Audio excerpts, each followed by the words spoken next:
The elevator passes the 14th floor and Cassia Voren steps forward. She does not touch me.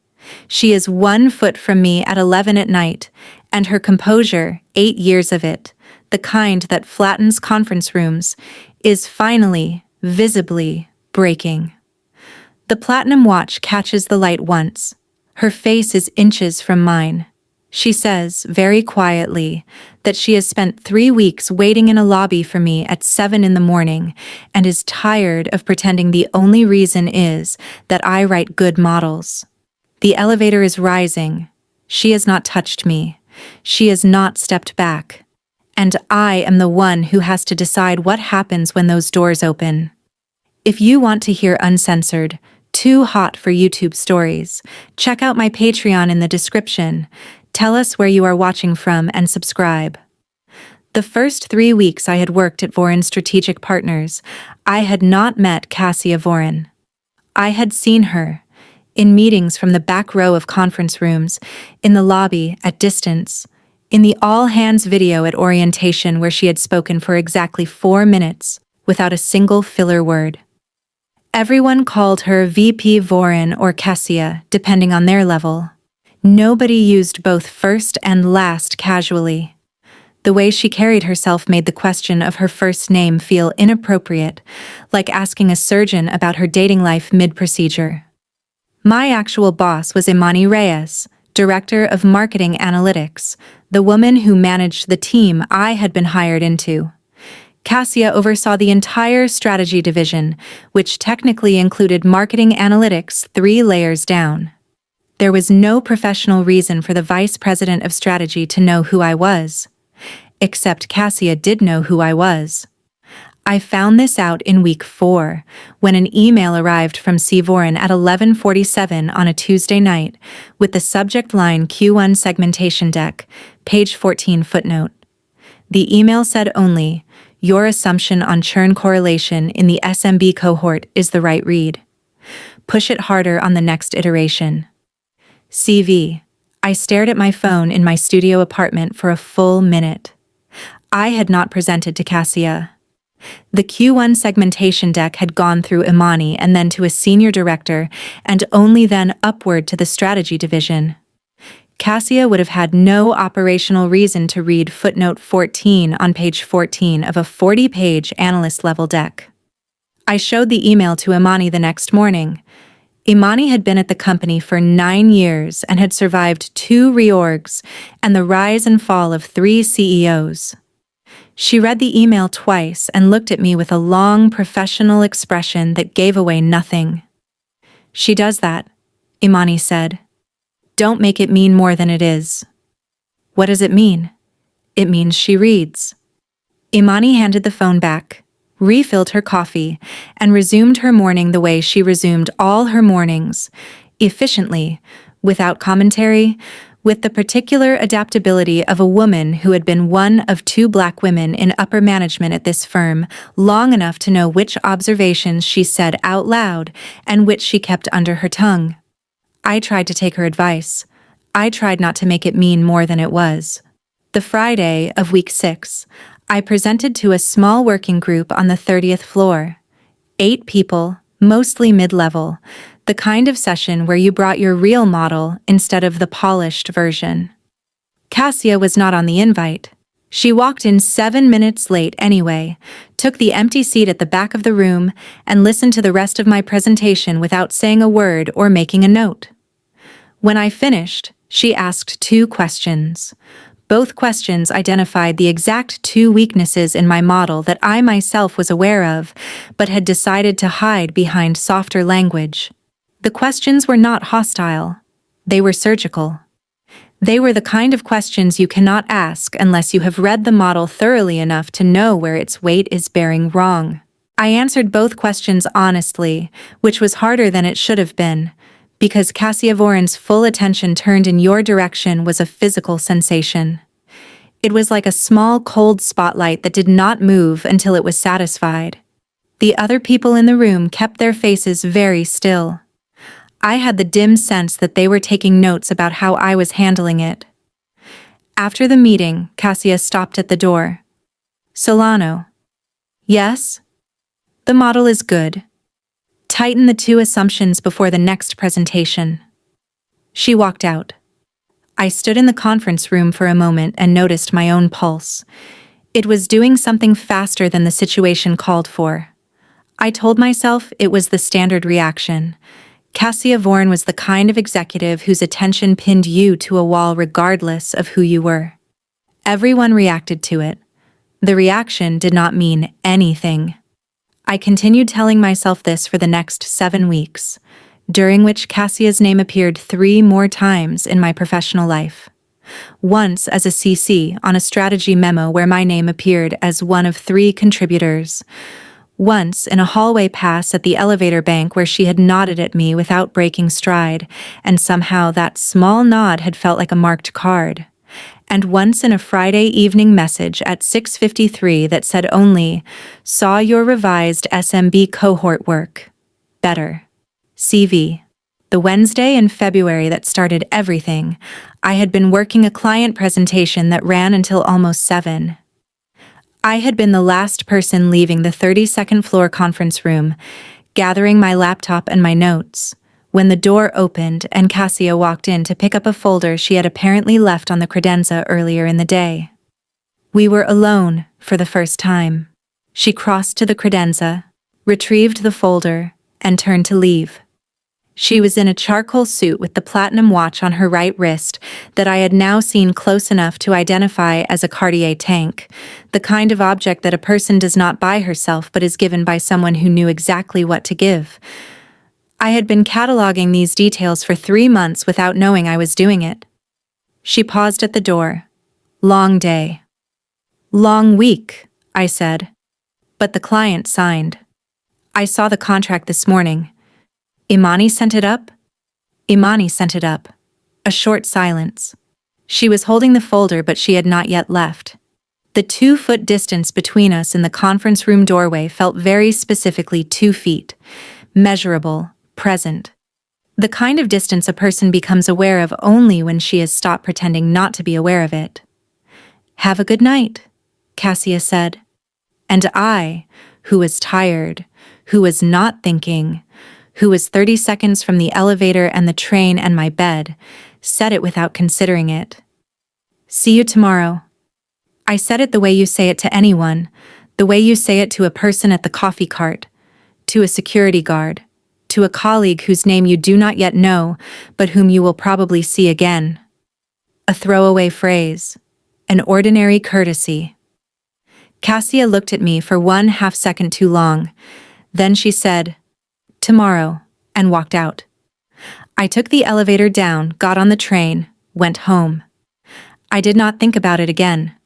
The next morning, at 7:15, Cassia was standing in the lobby by the coffee cart when I walked in. I was 18 minutes earlier than usual because my train had been ahead of schedule, which was something my train almost never was. There was no one in the lobby except Cassia and the security desk, and the woman behind the coffee cart who was setting up for the morning rush. Cassia was holding an espresso. She was watching the door. She saw me. She did not look surprised. "Good morning," she said, as if it were the most ordinary thing in the world for the vice president of strategy to be standing in the lobby at 7:15, hands wrapped around a small white cup, watching the revolving door. "Good morning," I said. She walked toward the elevator. I walked toward the elevator. We got on together. She pressed 32. I pressed 28. She stepped back and looked at the floor indicator. We rode in complete silence to 28. "Have a good day, Solano," she said as the doors opened. "You too," I said. The doors closed. She rode the rest of the way up alone. I stood in the 28th floor hallway for a moment before walking to my desk. The next morning, Friday, she was in the lobby again. This time at 7:12. This time I was 11 minutes earlier than my usual arrival. Same coffee, same place by the cart, same posture, watching the door, same "good morning, Solano," same elevator ride, same complete silence, same "have a good day." I got off at 28 and walked to my desk and sat down, and did not open my laptop for 40 seconds. I just sat there. Devi found me at the coffee station 40 minutes later. Devi Park was a senior analyst, 2 years older than me, the only person on our floor who had openly befriended me in my first month. You look like you saw something, she said. I am fine, I said. You are not fine. You are doing the face. What face? The face you do when you are trying to be normal about something not normal. I poured my coffee. I did not look at her. Cassia Voren has been in the lobby at 7-something every morning this week, I said. Devi tilted her head. So I have been in the lobby at 7-something every morning this week. A small silence. Devi added cream to her cup with extreme precision. How many mornings? She asked. 3. Coincidence? I said, see you tomorrow to her on Wednesday night. Devi set her cup down. Mira, I know. You know? I know what it could be. I am also aware that I might be making it mean more than it is. Devi looked at me for a long moment. Then she did a thing I had not seen her do before. She looked over her shoulder, scanned the floor, leaned a little closer. Listen, she said. I have worked here for 4 years. I have watched Cassia Voren walk through this lobby exactly never before. Not once. Not for fire drills. Not for the holiday breakfast. Not for the time the elevators went down and the rest of us were stranded for 90 minutes. She uses the executive entrance on Park. She always has. I felt something settle in my chest in the wrong way. So, Devi said, 3 is not a coincidence. What do I do? I am not the right person to ask, Devi said. I am very good at spreadsheets. I am very bad at the question of what to do when a 40-year-old woman who could buy and sell our entire division decides to start showing up in lobbies. She is 39, I said. Devi looked at me. I read it on the company bio page, I said. When I was new. That is the part of this conversation, Devi said, that I would like to come back to later. The 4th morning, Monday, Cassia was in the lobby at 7:14. Same espresso, same posture, same waiting position. I had spent the weekend deciding what I was going to do. I had decided not to do anything dramatic. I had decided not to make a thing of it. I had decided I was going to walk in, say good morning, get on the elevator with her, and ride to my floor exactly the way I had done the 3 previous mornings. I did all of those things. Then, just before the elevator doors opened on 28, I did one additional thing. I said quietly, "You have been here every morning this week." The doors opened on 28. Cassia did not move. She said, "I know." The doors started to close. Cassia put her hand against the door rail. They opened again. She said, "I will see you tomorrow, Solano." I stepped out. The doors closed. The elevator rose. I stood in the 28th floor hallway with my coffee in my hand and my brain doing something it had not done in a professional environment in my entire career. I did not move for almost a full minute.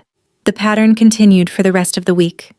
It continued through the next week. It continued, with one variation, into the week after that.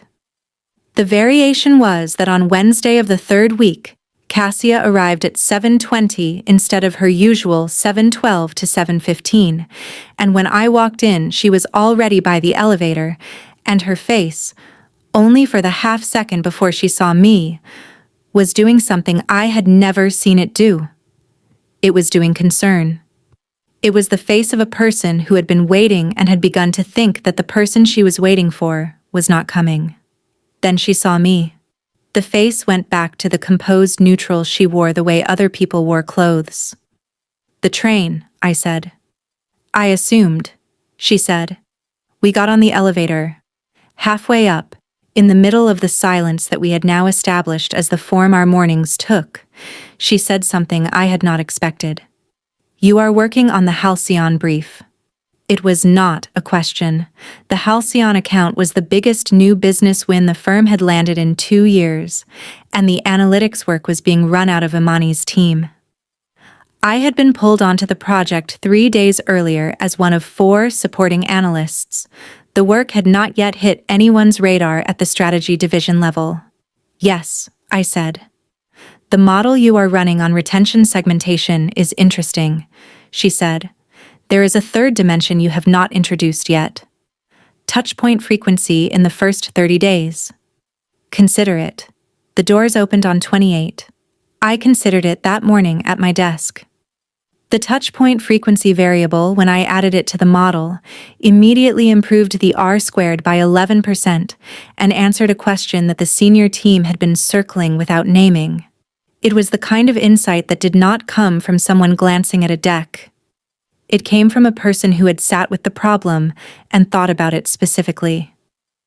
I went to Imani's office at lunch. "Did Cassia look at the Halcyon model?" I asked. Imani looked up from her sandwich. She regarded me for a long, measured moment. "Why do you ask?" "She gave me a suggestion this morning. The touchpoint variable. It worked." Imani set the sandwich down. "She has not been on the Halcyon distribution list," Imani said. "I know.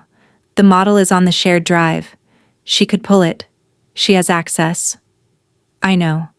Imani picked up her sandwich again and took a careful bite. She chewed slowly. She swallowed. "Mira," she said. "Yes. I am going to ask you a question. You do not have to answer it. But I am going to ask it because it is becoming relevant to my management of this team, and I would like to be ahead of it rather than behind it. Okay, is something happening between you and Cassia Vorin?" I felt my face do something that I could not control in time. "Nothing has happened," I said.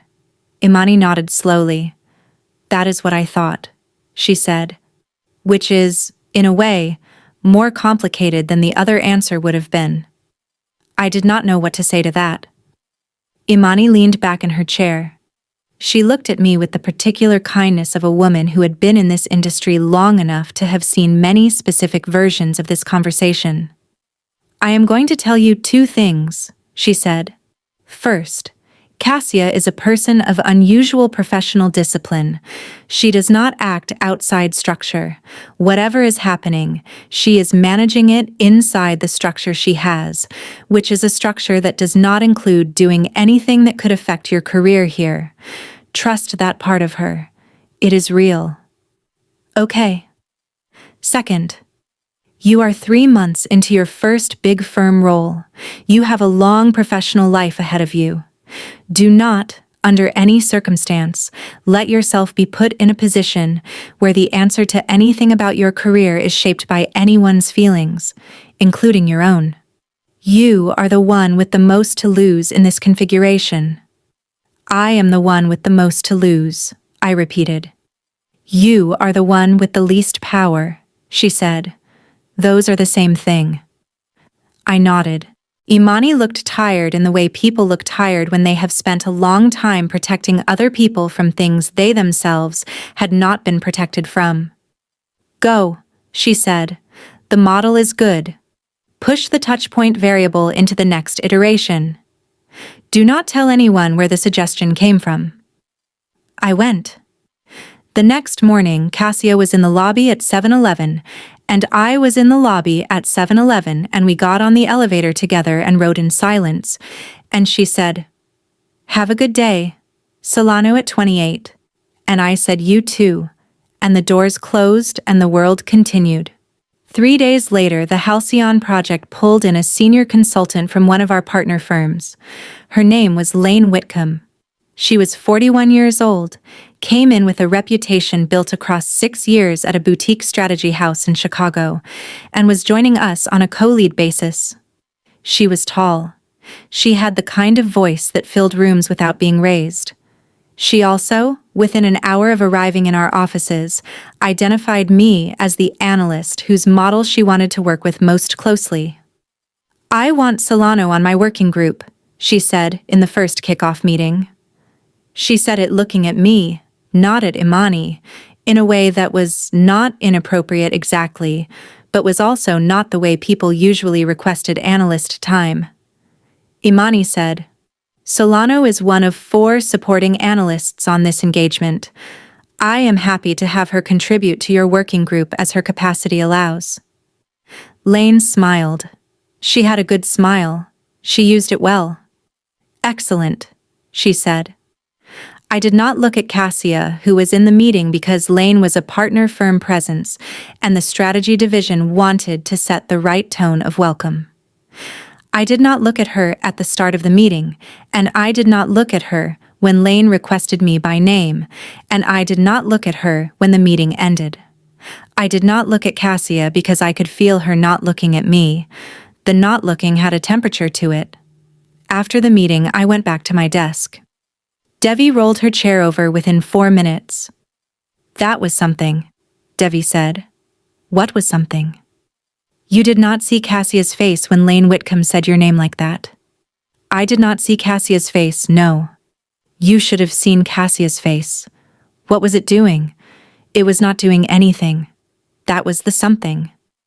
"Lane is being normally collaborative," I said. "Senior consultants pick the analysts they want to work with." "Lane Whitcomb," Devi said, "has just walked into our office in a suit that cost more than my rent, and has, in her first 60 minutes here, identified the youngest, most attractive analyst on the engagement and requested her time directly. Lane Whitcomb is being a number of things. Normally, collaborative is not in the top 5. She is doing her job," I said. Devi looked at me with the patient affection of a person watching a friend insist that a clearly slanted floor is level. "Okay," she said. She rolled her chair back. That afternoon at 4:50, I got a Slack message from Cassia. It said, "My office when you have a moment. Today, preferred." I went up to the 32nd floor at 5:15. After I had finished a model run I did not want to leave hanging. Her assistant, an unflappable woman named Inez, who had been with Cassia for 6 years and treated her with a mixture of fondness and brisk management, told me to go in. Cassia was at her desk. Her office was large but spare, a window wall that looked out toward the river. A bookshelf with actual books, not display objects. The Cartier on the right wrist. The hair pinned up, which I had now learned was the version of Cassia that was making the most effort. She looked up. She gestured to one of the 2 chairs across from her desk. I sat. "How is the Halcyon engagement?" she asked. "The engagement is good. The model is moving. Lane has good instincts on the qualitative side." "Lane has good instincts." A small pause. Her face did not change. Her jaw did. 1 millimeter. "How do you find working with her?" she asked. "It has been 1 day," I said. "How do you find working with her?" she said again. I looked at her. "I find her competent and professional," I said carefully. "I find her interest in the analytics work to be substantive. I have no concerns." Cassia held my gaze. "If you ever have concerns," she said, "you can raise them with Imani. Or with me." "What kind of concerns are you imagining I might have?" "The kind," Cassia said, "that an analyst 3 months into her first role might not feel she has the standing to raise on her own." I sat very still. "Are you asking me about Lane in a professional capacity?" I said. "Or are you asking me about Lane for another reason?" The silence in the room rearranged itself. Cassia looked down at her desk. Her hand went to a pen, picked it up, set it down. The small motion of a person reaching for an object when she had not been able to reach for the right words. "I am asking you," she said, "in the only capacity I am allowed to ask you anything." I felt the room contract. The window, the bookshelf, the 2 feet of space between her desk and my chair. "That," I said, "is not a full answer." "I know." 2 words, smaller than I had ever heard her voice be, 2 words I had been waiting on for 3 weeks of lobby mornings. She looked back up at me. "The Halcyon engagement is important to the firm," she said. The team supporting it should feel professionally protected. That is the entirety of what I am able to say to you in this office. What can you say to me not in this office? I asked. Her jaw flexed. Her shoulders did not move. That, she said, is not a question I am going to answer right now. When are you going to answer it? When I have decided what the responsible answer is. I stood up. You have been waiting in the lobby for me for 3 weeks, I said. I have. Why? She looked at me. Her face was, for 1 second, the most unguarded I had ever seen it. There was nothing dramatic in it. Just a woman, sitting at a desk in a charcoal suit, looking at another woman across 2 feet of office air, having spent 3 weeks waiting in a lobby she had no professional reason to enter, knowing that the only honest answer to the question, why, was an answer she had built her entire career around not giving. She said, I have not yet decided. I waited. She said, I will tell you when I have. Okay, I said. I went to the door. Solano, she said. I turned. Be careful with Lane Whitcomb, she said. I am not in any danger from Lane Whitcomb. I know, she said, but I am asking you to be careful anyway. Why? She looked at me. The composure was working hard.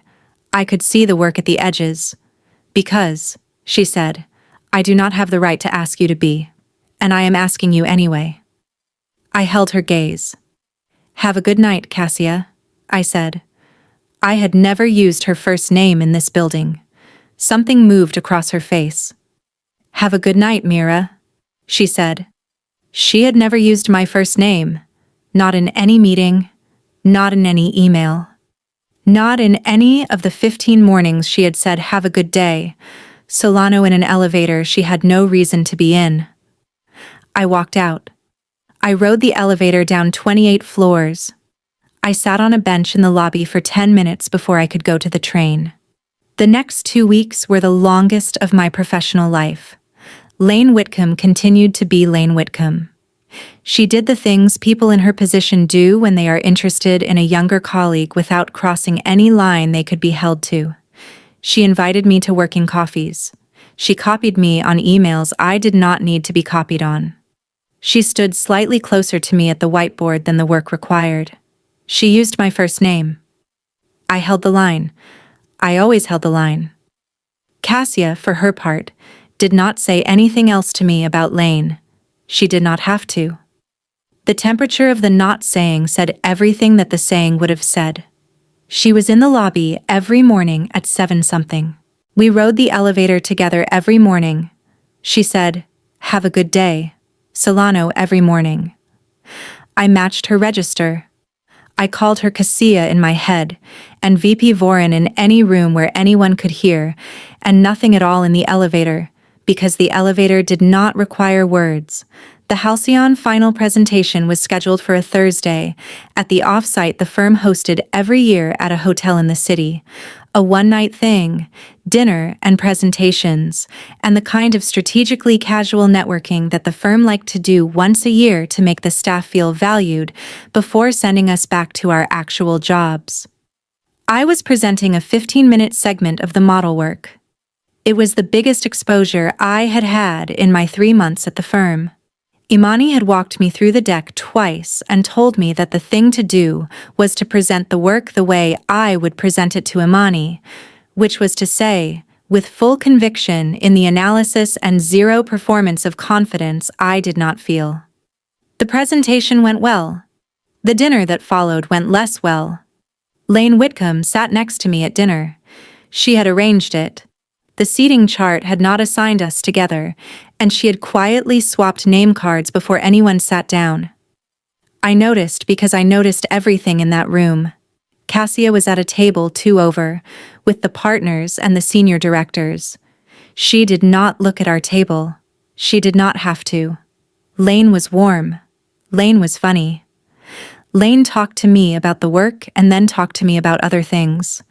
Lane, after the second glass of wine that I had nursed for 40 minutes, and she had refilled 3 times, put her hand on my forearm to make a point and left it there 1 beat too long. I withdrew my arm with what I hoped was a gracious smile. Lane took the cue. She did not push. She was, in this respect as in all the others, professional. But across the room, at the partners' table, Cassia Vaughan had been looking at the exact wrong moment. She had been looking the way she looked at things she was tracking. I did not see her face. I felt the absence of her not looking the way I had been feeling everything she did not say for 3 weeks.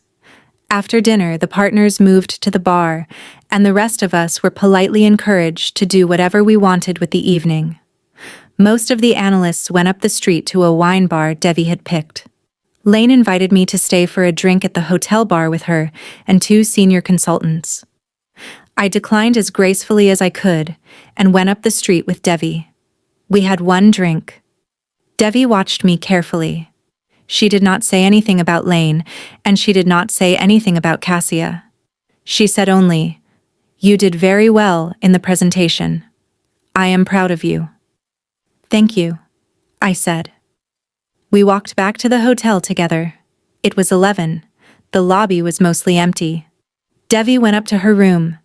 I went to the elevator alone because my room was on the same floor as a cluster of partner suites, and I wanted no part of any nightcap conversations. The elevator doors opened. Cassia was inside. She was alone. She was leaning against the back wall of the elevator with her arms crossed and her jacket slightly looser at the shoulders than it had been at dinner, and her hair, I noticed for the first time in 3 weeks, partially down. 2 strands had come loose. She had not fixed them. I got on the elevator. The doors closed. She pressed nothing. Her floor was already pressed. I pressed 18.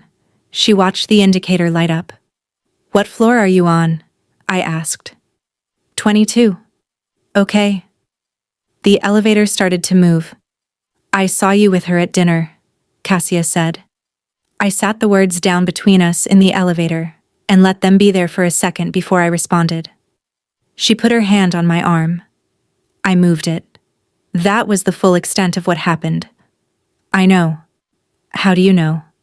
"I was watching." The elevator passed the 4th floor. "I am aware," Cassia said, "that I am not allowed to be having this conversation with you. You are having it anyway." "I am." "Why?" The elevator passed the 8th floor. She did not answer right away. She was looking at the floor indicator. Her jaw was working in the small way that I had learned, over 3 months, was her tell. The one she used when she was deciding between the professional version of a sentence and the honest one. "Because," she said, "I have spent 3 weeks standing in a lobby for you at 7 in the morning. And I have spent 2 weeks watching a woman who is good at her job and not good for you put her hand on your arm at meetings. And tonight I sat at a partner's table while she sat next to you at dinner. And I have decided, somewhere between the 2nd course and the elevator, that I am tired of pretending the only reason I am paying attention is that you write good models." The elevator passed the 14th floor. I felt the floor of the elevator and the wall behind my back, and the specific dim hush of an elevator at 11 at night in a hotel that was mostly already asleep. I felt the 2 feet of space between us that had been 2 feet for 3 weeks, in lobbies and elevators and conference rooms and an office on the 32nd floor. I felt them collapse to 1 foot, because she had stepped forward, because she had finally taken the one step that none of the structures she lived inside had allowed her to take. She did not touch me. She stood 1 foot from me in an elevator that was rising past the 16th floor and said nothing at all. Her face was inches from mine. All of that composure, all of that restraint. The platinum watch on the right wrist catching the elevator light once. The elevator passed the 17th floor. "I want you to know," she said, very quietly, "that I am going to step back before this elevator opens on 18. And I am going to ride up to 22. And tomorrow morning I am going to be in the lobby at 7:12. And we are going to have to decide, together, what we are going to do with all of this. Because I cannot keep being the only one carrying it." The elevator slowed. She stepped back. The 2 feet returned. The doors opened on 18. She did not move. She did not look at me. She looked at the floor indicator. I stepped off the elevator. "Have a good night, Cassia," I said, because it was the only thing I could say, because the other thing I could have said would have required the rest of my life to say it correctly, and we were not yet in the room where that sentence belonged. She said, "Have a good night, Mira." The doors closed. I stood in the hotel hallway with my key card in my hand and my pulse doing something expensive, and I understood for the first time in any complete way what it was that I had walked into when I had said "see you tomorrow" on a Wednesday night in February, and meant nothing by it at all. I walked to my room. I sat on the edge of the hotel bed. I did not turn on the television. I did not open my laptop. I did not do anything for a long time. At 1 in the morning, I texted Devi. "I need to tell you something tomorrow." Devi wrote back immediately because Devi never slept at offsites. "Are you safe?" "I am safe." "Are you okay?" "I do not know." "Okay." "Breakfast at 7. The good place across the street, not the hotel." "Okay." I lay on my back on the hotel bed for a long time without sleeping. I thought about Cassia in the elevator. I thought about the 1 step forward. I thought about the words "I cannot keep being the only one carrying it."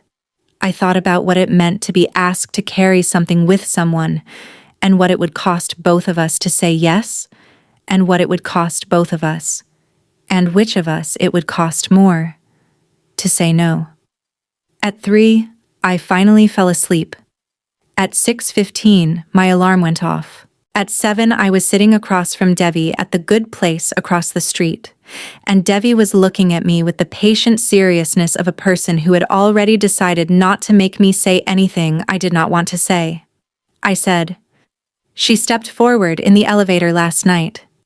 Devi closed her eyes for 1 second. "Okay," she said. "She did not touch me." She stepped back before the doors opened, but she stepped forward, and she said she could not keep being the only one carrying it. Devi opened her eyes. She picked up her coffee. She looked at me over the rim of it for a long moment. "Mira," she said, "I am going to say one thing, and then we are going to eat breakfast and go to the second day of this offsite and act like professional human beings. Okay, you are going to have to decide what you want, not what is convenient, not what is professional, not what is safe, what you want. Because she has just told you she is at the end of what she can carry alone, and you are the only person who can answer the question of whether she carries any of it with company." "I know," I said. "You also have to decide it knowing that whatever you choose, the configuration of this is going to change. There is no version where the 2 of you ride the elevator in silence forever now. That door is closed. You are going to have to walk through one of the other doors." "I know." Devi nodded. Then she said, "Eat your eggs." I ate my eggs. We went to the second day of the offsite. I sat in the back row of 3 different sessions and tried to take notes, and could not have told you, at the end of any of them, what the sessions had been about. At lunch, I went down to the hotel lobby to call my mother because my mother was the only person whose voice I needed to hear, and I had no intention of telling her anything, but I knew that her voice would do the thing her voice always did, which was to make my own face come back to me in the mirror. Cassia was in the lobby. She was standing by the front desk with her phone to her ear, in a different suit than yesterday, hair fully up, the platinum watch catching the noon light. She saw me. She raised 1 finger, the universal gesture for 1 moment. She finished her call. She put the phone away. She walked toward me, slowly, the way she walked toward everything. She stopped 2 feet away. "Tonight," she said, "after the closing dinner. My suite. Room 2206. We are going to have the conversation." I looked at her. "Okay," I said. She nodded once. Then she turned and walked back to the front desk and resumed whatever she had been doing before I had walked into the lobby, as if she had not just said the most consequential sentence she had ever said to me in 3 months of working in the same building. I went back to the second day of the off-site. I sat in the back row of one more session. I did not hear a word of it. The afternoon sessions ended at 4. The closing dinner was at 7. I had 3 hours. I went to my hotel room. I closed the door. I sat on the bed. I tried, briefly, to do something productive with the time, and discovered that the part of my brain that did productive things was offline.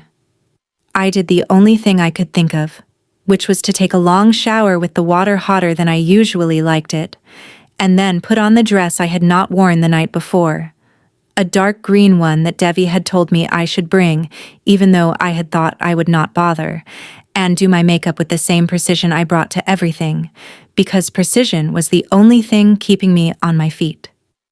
At 6:50, I went down to the lobby for the dinner. Cassia was already there, talking with 2 of the partners. She was in black tonight, the Cartier on the right wrist, the hair fully pinned. Her eyes flicked toward me once when I came off the elevator, registered the dress, and went back to the partner she was speaking with as though nothing had happened. I felt the look the way you feel a hand on the small of your back. Devi found me before I had to figure out where to stand. "You look good," she said. "You look like a person who is about to do something difficult and has decided to look good doing it." "That is exactly the brief," I said. She did not ask. I did not tell her. We went into the dinner together. I was seated at a table of mid-level managers and senior analysts. Cassia was at the partners' table, 6 tables away, with her back mostly to the room, in the careful way that Cassia chose her angles. Lane Whitcomb was seated at a 3rd table, with the partner firm contingent, where Imani had quietly arranged for her to be. I was grateful for it. The dinner was 3 courses and a series of brief speeches. I ate what I could. I did not look at the partners' table because looking at the partners' table would have been visible. At 9:40, the dinner formally ended. The partners moved to the bar. The rest of us were released. Some people went up to the wine bar Devi had picked the night before. Some people went to bed. Lane caught my eye across the room and raised her glass in a small, gracious gesture. I returned the gesture. Lane went with the partner firm group. Devi walked me to the elevator. "I will not ask," she said. "Thank you. But if you need anything, at any hour, you text me, even if it is just to tell me you are in your own bed and you would like to go to sleep but you cannot." "I will," I said. She squeezed my hand once. She got off on her floor. I rode up to 22. I stood outside a room 2206 for a moment that was longer than a moment. The hallway was empty. The carpet was that specific hotel beige that exists nowhere else. The door was the same as every other door on the floor, and was also, for the duration of my standing in front of it, the only door in the world. I knocked. She opened it. She was not in the black dress anymore. She was in dark pants and a cream sweater that I had never seen her wear, and that I was certain she did not wear in any context that included other employees of the firm. Her hair was down, all the way down. It fell to her collarbone in a way that I had not realized, in all my cataloging of her, was the length of it. She looked at me for one long moment. "Come in," she said. I came in. The suite was the size of an apartment. There was a sitting area with a couch and 2 armchairs and a low table. There was a window wall with a view of the river and the city beyond, lit in the particular way cities are lit at 10 in the evening. She had set out water. 2 glasses. She had decided that water was the correct choice for the conversation we were going to have. I noted the decision and was grateful for it. "Sit," she said. I sat in one of the armchairs. She sat at the end of the couch closest to me. She did not sit beside me. The distance was deliberate. The distance was, I understood, an act of respect. She had thought about every variable of this room and was offering me the version of the conversation that did not put any physical pressure on me at all. "I want you to know," she said, "that nothing has to happen here tonight except a conversation. I am not going to ask you for anything. You can leave any time. If you decide at any point in the next 10 minutes or the next 2 hours that you would like to be back in your own room, you say so, and I will walk you to the elevator and we will continue this another time or not at all. I understand. I want you to also know," she said, "that I am going to tell you the truth. The full version. Not because I am trying to extract anything from you, because I owe you the actual answer to the question, why have I been standing in the lobby for 3 weeks? And you are not going to get the answer to that question if I keep using the language I have been using." "Okay," I said. She picked up her water. She did not drink it. She set it back down. "I read your application package," she said. "When you were hired. Imani sent it up as a formality. I read it because I read everything that touches my division, and 3 months before you started, I read your 3 writing samples and your transcripts and the case study you submitted on retention modeling, and I thought, this is one of the better candidates we have hired into analytics in 2 years. That was the entirety of what I thought. Okay, the first time I saw you was at the new hire orientation. You sat in the second row. You asked one question, which was a question about how the firm structured the relationship between strategy and execution, and the question was better than the question one of our managing directors had asked at the previous quarter's all-hands. I noticed the question. I noticed you." She paused. "I want to be clear," she said, "that what I noticed at orientation was a smart new analyst whose question I respected. Nothing else." "Okay." The Q1 segmentation deck was in week 3. Footnote 14 was the place where the analysis was most original and least supported, and I sent you the note about it because that is the kind of note I send when I see good work being underclaimed. I remember. "I sent the note at 11:47 at night," she said, "because I had been at home, in my apartment, with the deck open on my laptop on a Tuesday night. And I had been reading footnote 14 for the second time. That is information. That is the first piece of information you need to have. There is no professional reason for a vice president to be reading an analyst-level footnote a second time at 11:47 on a Tuesday night." I held very still. "The Friday of week 6, she said, "was when I knew." "The working group," I said. "With the 2 questions. "The 2 questions," she said. "The questions were professional. The fact that I walked into that meeting unannounced was not. I had pulled the invite from Imani's calendar and seen that you were presenting and decided that I wanted to hear you present, and I had constructed a thin justification involving the model's relevance to a strategy initiative I was not in fact running. I lied to myself about why I was in that room. The questions, once I was in the room, were genuine. The being in the room at all was not. The hallway pass at the elevator, I said. I had also constructed that. The Slack message at 6:53 on a Friday. That one I do not know how to defend, she said.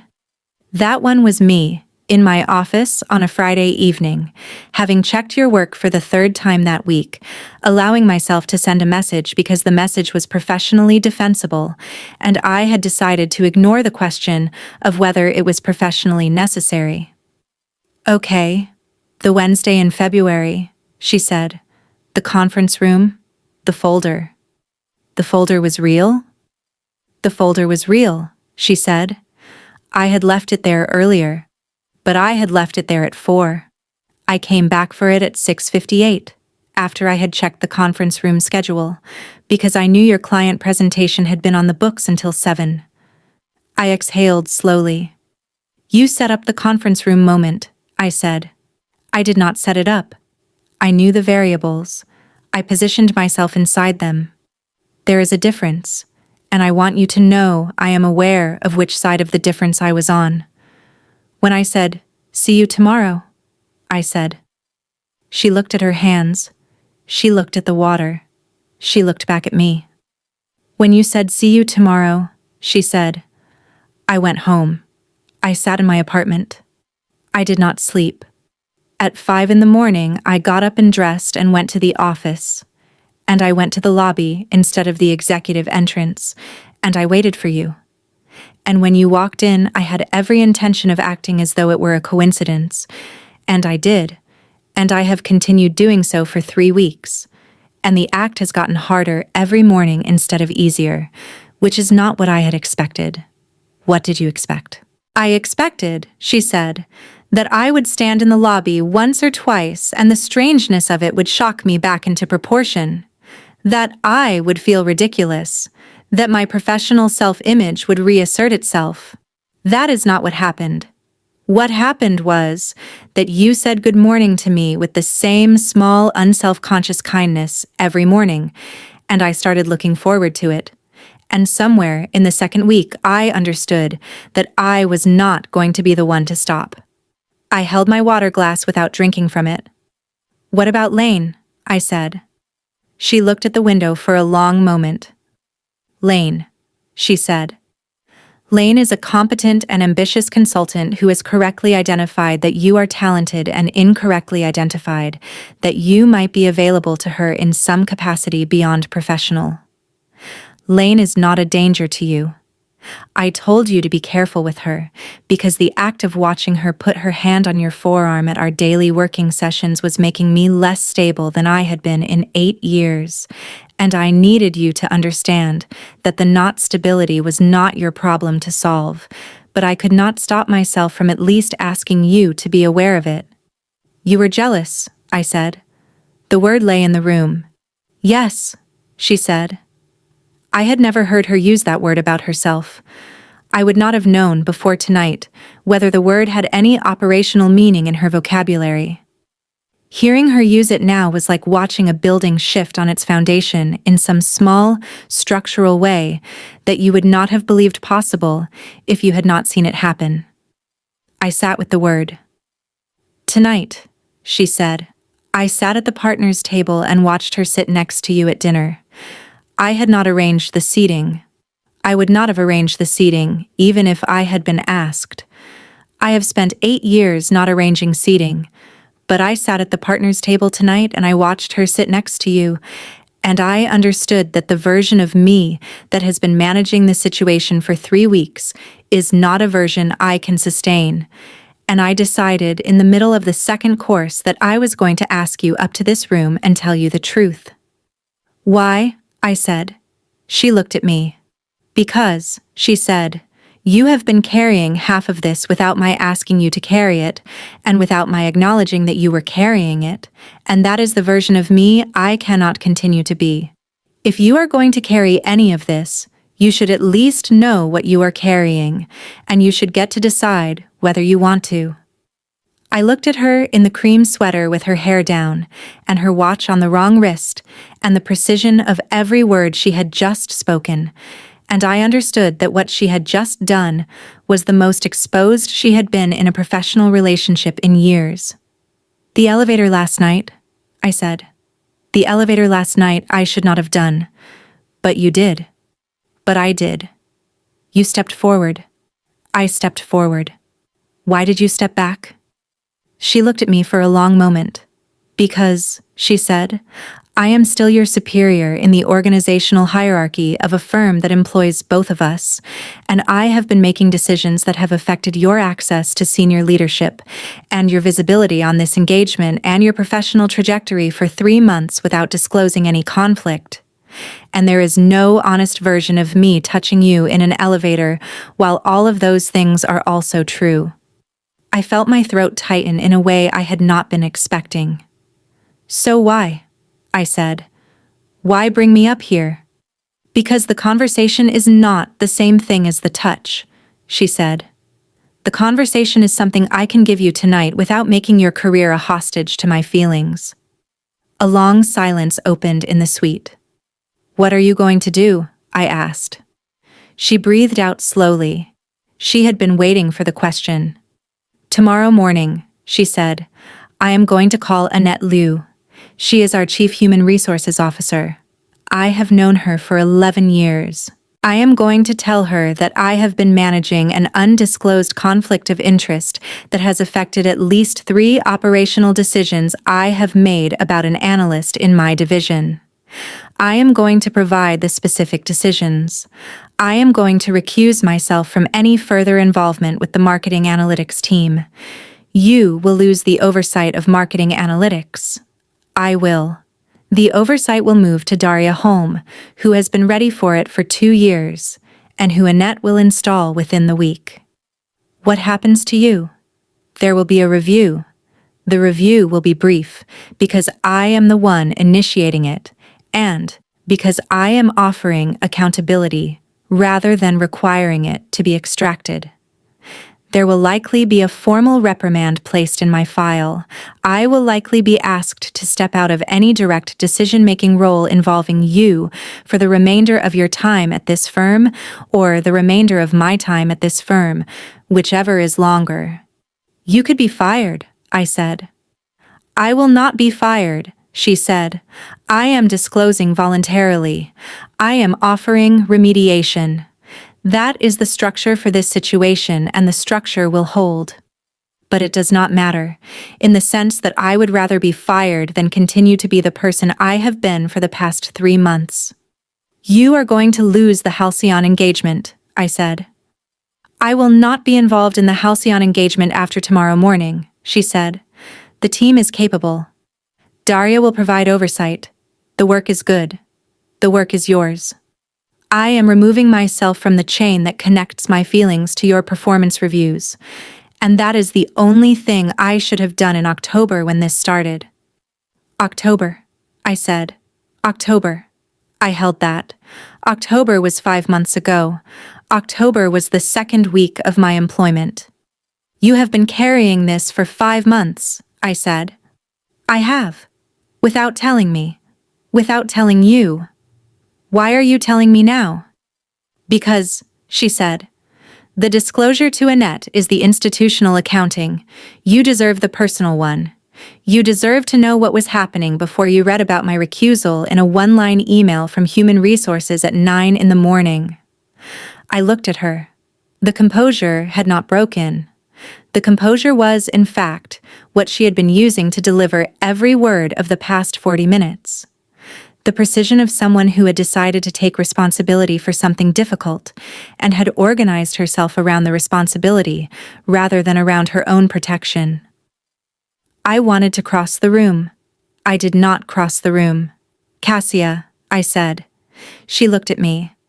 I want you to do all of those things, I said. Call Annette, recuse yourself, take the reprimand, step out of the chain, all of it. I will.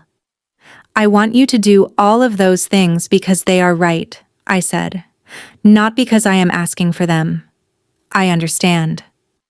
But I also want you to know, I said, that I am sitting in this chair right now, and I have not yet decided whether I am going to leave this room in 10 minutes or stay in this room for an hour.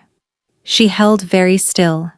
Whichever I decide, I said, I want it to be a decision I am making on my own behalf, and not a decision I am making because you have just laid out a plan in which you are about to lose professional standing on my account, and I feel that I owe you something in return. You owe me nothing, she said immediately. I know. She held my eyes. I have been waiting in a lobby for 3 weeks, she said. I am not in any hurry. Take your time. I sat with it for a long moment. The thing I noticed was that I was not, in any part of me, surprised by what she had told me. The information was new, but the shape of it was not. Some part of me had known the shape for weeks. The other thing I noticed was that the version of her sitting on the couch in a cream sweater with her hair down was not, in fact, a different woman from the version of her that walked into conference rooms in charcoal suits. She was the same woman. The difference was that this version of her had decided to stop hiding which decisions she was making and why. I had spent my entire adult life cataloging the moments when people decided to stop hiding. It was the rarest thing in any environment I had ever worked in. It was the thing I valued most in the few people who had ever done it in my presence. I stood up. She did not move. She watched me stand. I walked to the couch. I sat down at the other end of it, not beside her, but on the same piece of furniture. I sat with my legs folded under me. I looked at her. "This is not me staying," I said. "This is me deciding I am not ready to leave yet." "Okay. I want you to tell me," I said, "what you have been doing in the apartment." "What apartment?" "Your apartment.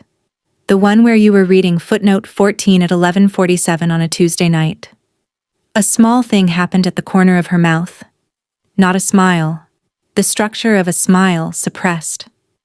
"Mostly I was reading the deck," she said. "What else?" "Drinking tea. I do not drink coffee at night." "What kind of tea?" "Pure." "Of course it is pure." The corner of her mouth moved again. "What else?" I said. "Listening to a piano recording I have been listening to for 15 years. "Which one?" "A Brahms intermezzo. Op. 118, number 2. "I do not know it," I said. "I will play it for you sometime." The sentence sat between us and then, very quietly, made the room a different room. "I will play it for you sometime" is the kind of sentence that exists only in a future. The future it implied was a future in which Cassia Vorin was no longer my superior, in which there was somewhere an apartment, a car, a room neither of us had yet seen, where she would play me a recording she had been listening to for 15 years. It was a sentence about a place we did not yet have access to, but which had just been named. "Okay," I said. She looked at me. "I would like that," I said. We sat on the couch in the cream and beige hotel suite for a long time after that. We talked about other things, small things, things that did not feel like a job interview or an accounting. She told me about a sister in Vermont who she saw twice a year and called every Sunday. I told her about my mother in New Mexico, who I called every other day. She told me she had been adopted at 6 and grown up in a house with 3 other children in a town in Pennsylvania. She told me she had wanted briefly to be a concert pianist and had decided at 19 that she did not love it the way the people who became concert pianists loved it. She told me these things the way you tell them to a person you want to know you, not as a sales pitch, as an offer. I gave her, in return, a version of myself I had not given to anyone at the firm. I told her about my father, who had died when I was 21. I told her that I had moved to this city alone and spent the first 6 weeks taking myself to museums on Saturday mornings because I had not yet figured out how to make friends as an adult. She listened the way she did everything, with her whole attention. It was 1:15 in the morning when I looked at the clock. "I should go," I said. "Okay." She did not protest. She did not ask me to stay. She stood when I stood. She walked me to the door. She opened it. In the doorway I turned. She was standing close. Not as close as the elevator. Close in a different way. I said, "You will call Annette in the morning." "I will. Send me a message after you do." "I will."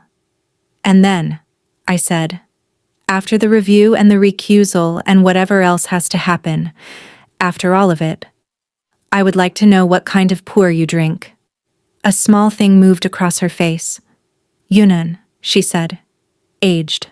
I will remember that." "I will see you," she said, "when I am no longer your superior." "Okay." I almost touched her. My hand came up about 2 inches. She saw it. She did not move toward it. She did not move away. I dropped my hand. She nodded. Once. She understood the decision. "Good night, Cassia." "Good night, Mira." I walked down the hallway.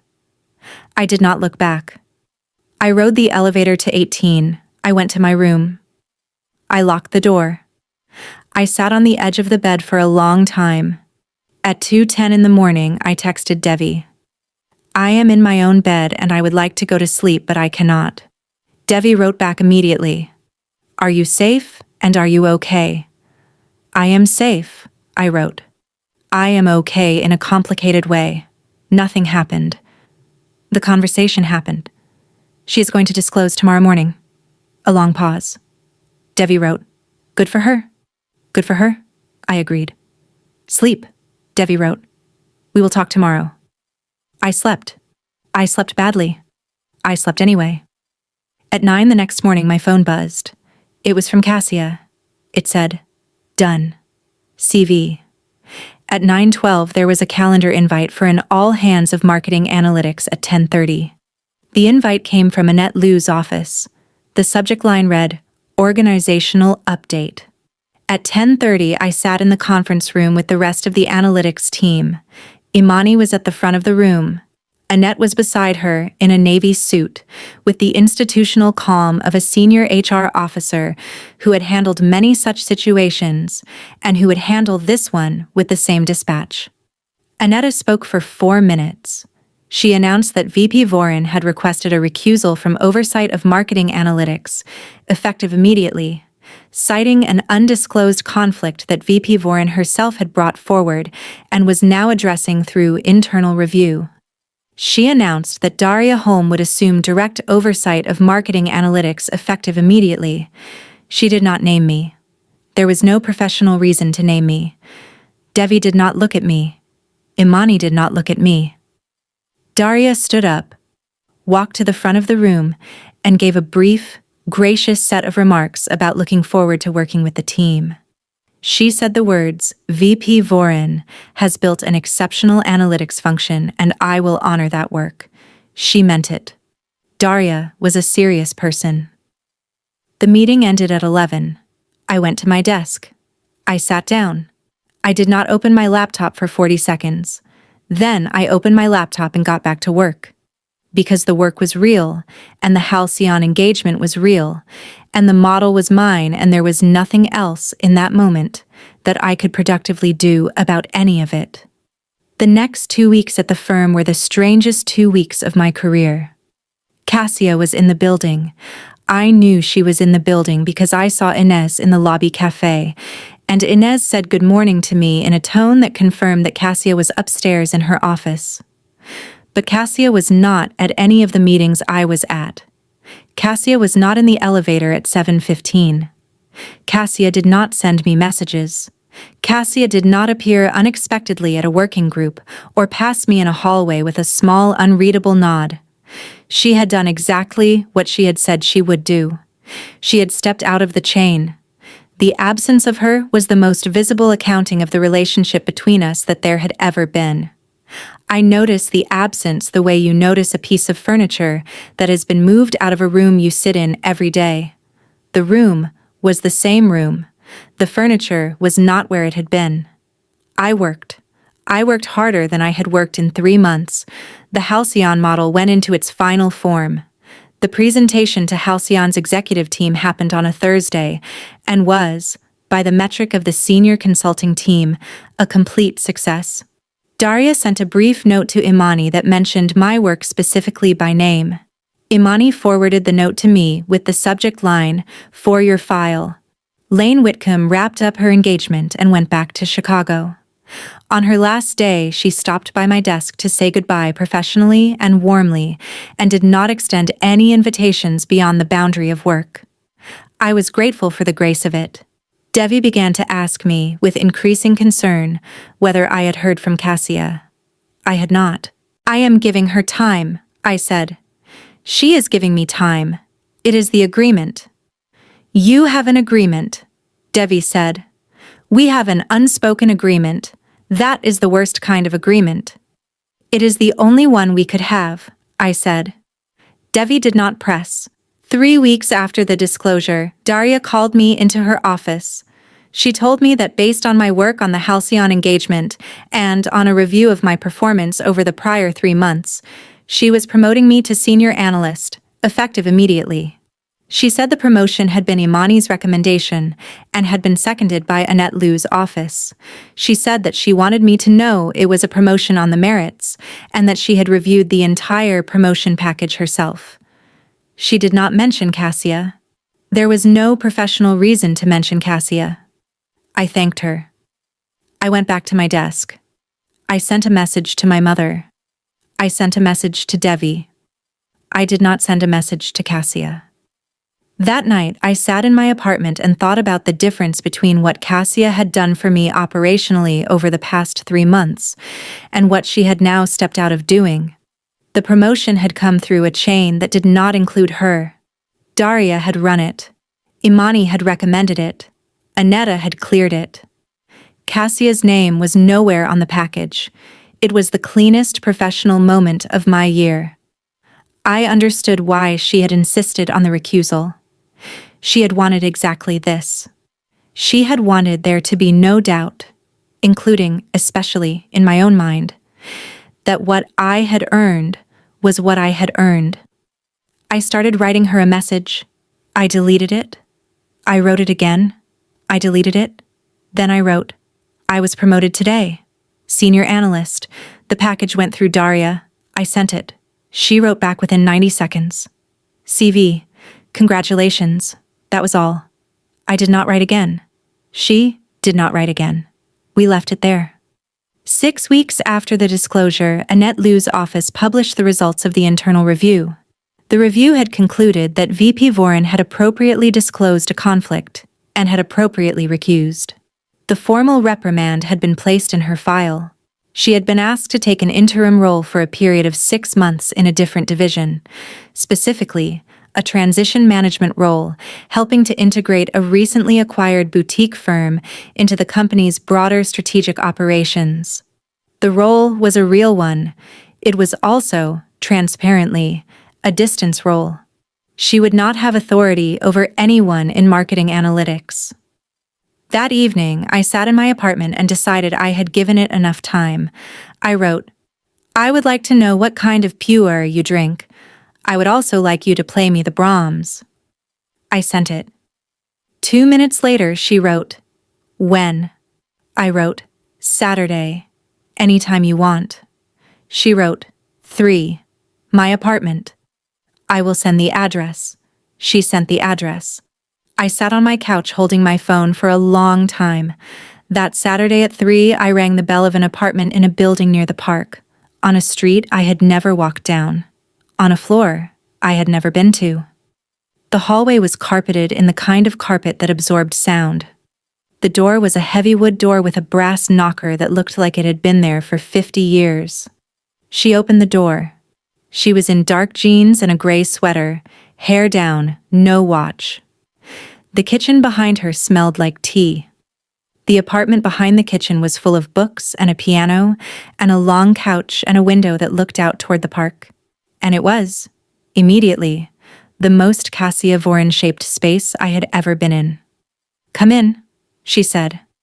I came in. She made the tea. Aged Yunnan pu'er in a small clay pot. She poured it into 2 small cups. She handed me one. Her fingers brushed mine for less than a second. She sat across from me at a small wooden table near the window. We did not talk about the firm. We talked about the apartment, the books, the building. We talked about the piano. She told me she had inherited the piano from her adoptive mother, who had died 4 years ago. She told me she played most evenings for half an hour. She told me she did not play for anyone, usually, except the sister in Vermont over video call once a month. After the tea, she went to the piano. She played the Brahms. The piece was 8 minutes long. It was the saddest, most patient piece of music I had ever heard played in a private room by a person who was playing it for me specifically. Her hands moved across the keys with the same precision with which she did everything, but the precision was, in this room, in service of tenderness rather than control. The piece ended on a quiet, unresolved chord that hung in the air for several seconds before dissolving into the silence of the apartment. She turned on the bench. I had crossed the room without realizing I was crossing it. I stopped at the piano. She stood up. We were standing very close, in the late afternoon light, with the unresolved chord still hanging in the air somewhere in the structure of the room. "I am not your superior," she said quietly. "I know. I am not in any chain that touches your career. I know. I am asking," she said, "because I want to ask, and because I want you to be able to say yes or no without anything being at stake except the question." "I want you to ask," I said. "May I?" "Yes." She lifted her hand. She touched my face with her fingertips, slowly, the way she did everything, as if every motion were a decision she was responsible for. She kissed me. It was patient. It was earned. It was the cumulative undoing of 5 months of restraint in one careful pressure, quiet and steady and absolutely sure of itself. When she pulled back, her thumb traced once along my jaw and stopped, as if she were marking the place she had just been. She rested her forehead against mine. "I have wanted to do that," she said, "since the second week of October." "I have wanted you to," I said, "since the third morning in the lobby." She breathed out. I let my hand rest against the front of her sweater, just over her heart. Her heart was doing something I had not expected from Cassia Voren. It was running fast. Faster than mine. "I am going to take this slowly," she said. "Good. I am not going to take it slowly because I want to take it slowly. I know. I am going to take it slowly because you deserve to be approached carefully by someone who has already cost you something whether you knew it or not. I know. But," she said, "I want you to know that what I am holding back is not small." "I know," I said. We did not do anything else that afternoon. We sat on the long couch with the late light moving across the room, and we talked. And at 6 she made me a plate of cheese and bread, because we had both forgotten about lunch. And at 8 I left and walked the 11 blocks home through the soft spring evening because I did not want to be on a train. I wanted to be moving in my own body through the city that had just become a different city. The summer that followed was the most careful summer of my life. We saw each other on weekends. She did not invite me to events at the firm. I did not show up at her apartment unannounced. We took walks in the park. We had dinners in restaurants where no one from the firm went. She played the piano for me 3 more times. What we were building patiently, with the same care she brought to everything else. By the end of the summer, what had been a careful question in the spring was simply a fact, the way certain things become facts when nobody has been in a hurry to label them, and everybody has been honest about them along the way. In August, she took me to Vermont. We stayed with her sister for a long weekend. Her sister hugged her at the door for several seconds, then turned to me and said, "So you are the analyst. I have heard about you for almost a year."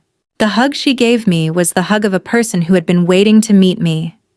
In the airport on the way home, sitting at the gate with 2 bad coffees, Cassia said, "I want to tell you something." "Okay, I have been thinking about what comes next. My interim role ends in October. There is a question of where I land after. Okay, there is an option to take a role at our New York office. It would be a lateral. It would be a clean exit from the structure here. There would be no further institutional question about us. You would move to New York. I would. You would do that." "I would do that," she said, "if you and I have both decided that this is the thing it now appears to be. I am not asking you to decide today. I am telling you that I am thinking about it because the thinking is informing my decisions, and I do not want to make those decisions silently the way I made other decisions silently for too long." I looked at her over the rim of the bad coffee. "I have decided what it is," I said. "Okay, I am still figuring out the shape of the rest of my life around that decision." "Okay, but I want you to know I have decided." "Okay," she said, and reached across the small airport table to take my hand, and the boarding announcement came on, And we stood up, still holding hands, and walked to the gate. And for the first time in 9 months of knowing each other, we were a thing visible from the outside, and neither of us flinched.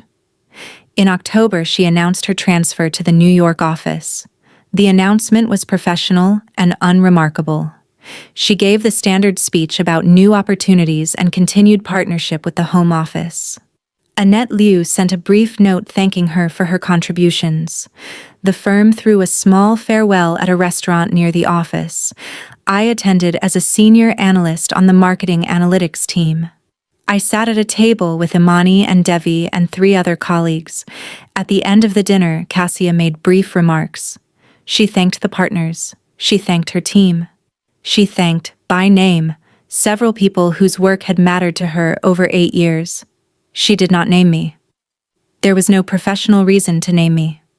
After the speeches, she walked through the room shaking hands. When she got to my table, she stopped, said hello to Imani by name, said hello to Devi by name, looked at me last. Senior Analyst Solano, she said. VP Voren, I said. She said, have a good night, I said. You too. The corner of her mouth moved. 1 millimeter. I had been cataloging millimeters for a year. She moved on. In the cab on the way home, I sat with Devi and Imani. Devi looked at me sideways. You did very well in there, Devi said. I have had practice, I said. Imani, who had said almost nothing all evening, looked at me with the same long professional expression she had used the first time she had asked me about Cassia 8 months earlier. When are you joining her in New York? Imani asked. I had not, I said carefully, formally decided. You have informally decided. I have informally decided. Imani nodded. When you are ready to formalize, she said, come talk to me. I have several contacts in our New York analytics function. I will make sure your landing is a real one, and not a favor. I felt my eyes prick. Thank you, I said. Imani patted my hand once. Do not thank me, she said. You earned every one of those contacts. I am simply going to spend them on you, which is what they are for. I moved to New York in February.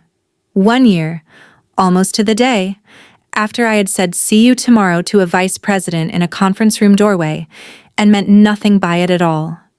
The apartment I moved into was a sublet 6 blocks from Cassia's new place. We had decided, mutually, that we would not move in together yet. We had decided that the months in New York would be the months in which we built the version of the relationship that lived in the daylight, in our own city, in the open. We had time. We were not in a hurry. On the first Saturday in March, we walked through Central Park together in the kind of cold, bright light that comes after a snow. Cassia was in a long charcoal coat and the Cartier on her right wrist, the only thing she wore in every life she had with me. We stopped at a small bridge and stood for a while looking at the lake. She said, I have been thinking about something. Okay, when you said see you tomorrow that night in the conference room, did you have any idea? None, I said. I was tired. I was leaving. I said it to a person I respected. She nodded. I have been wondering, she said, whether the entire shape of my next 20 years was set by something you said without thinking. I looked at her in the cold, bright light, with the snow on the railing of the bridge and the lake gray below us, and her hair tucked into the collar of the long charcoal coat. I do not think it was set by what I said, I said. I think it was set by the fact that you waited in the lobby the next morning. That was you, not me. She looked at me. I would, she said, wait in a lobby for you every morning for the rest of my life. I know, I said. That has never been the question. She took my hand. We walked the rest of the way through the park in the cold, bright light, and I understood that some seasons of waiting are simply the structure that the rest of a life is built on top of, and that the lobby at 7:15 in a building 2,000 miles from where I was now standing had been the structure of mine. She had waited. I had walked in. The rest of it had taken its time the way the rest of it should have. That had been enough. That was actually exactly enough.